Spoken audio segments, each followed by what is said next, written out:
Matapos mag-usap din ang Pangulong Bongbong Marcos at US President Donald Trump, binabaan ng 1 percentage point ang taripang ipapato ng Amerika sa mga produktong inaangkat sa Pilipinas.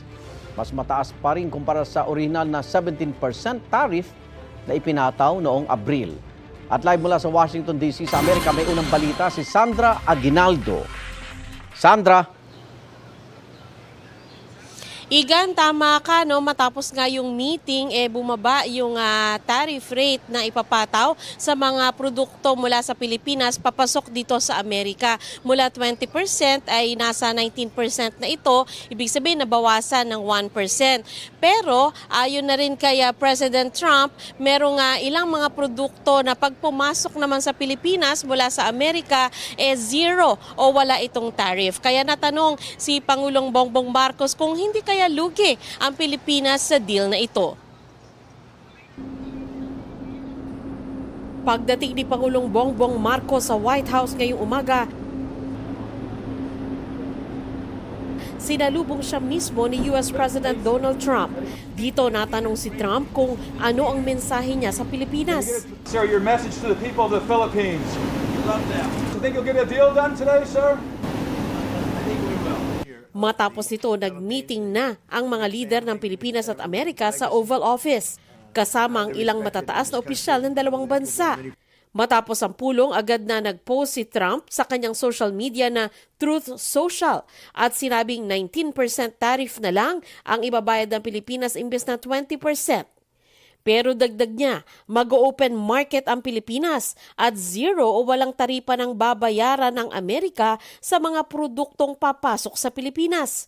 Kinumpirma naman ni Marcos ang sinabi ni Trump sabay paglilinaw na hindi naman sa lahat ng produkto kundi sa ilang sektor lamang mula sa Amerika. There were certain markets that they were asked to be open that are presently in this right now are not open. The major areas that he said were automobiles, because we have a tariff on American automobiles. We will open that market.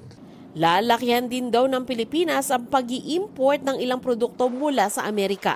The other side of that is an increased importation from the United States for soy products, wheat products, and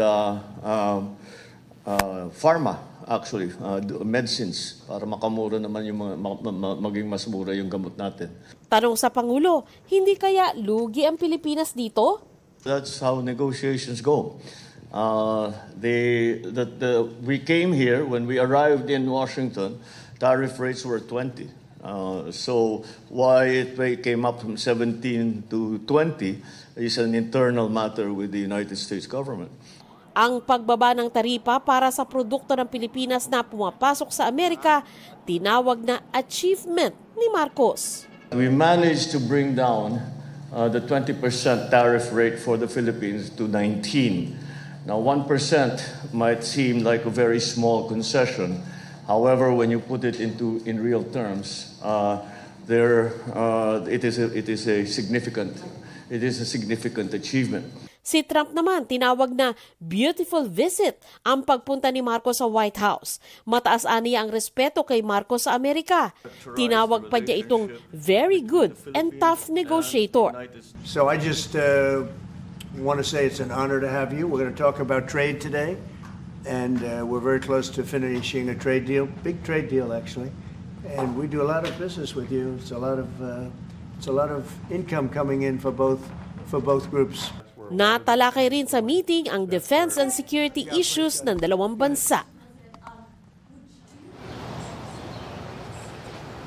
Igan, patuloy din ang pagmomonitor ni Pangulong Marcos sa sitwasyon sa Pilipinas at kanina nga nag-share siya na ilang impormasyon kaugnay sa pangyayari dahil sa matinding pagbaha. Ayon sa kanya, batay sa report sa kanya ay 6 po ang namatay, 5 ang injured at 8 ang missing. 1,875 naman daw po yung areas na apektado ng flooding sa iba't ibang rehiyon. At sabi niya ang damage to infrastructure sa ngayon ay nasa 4.7 billion pesos at maari pa raw yang tumaas. Yan muna ang pinakauling ulat mula dito sa Washington DC. Igan?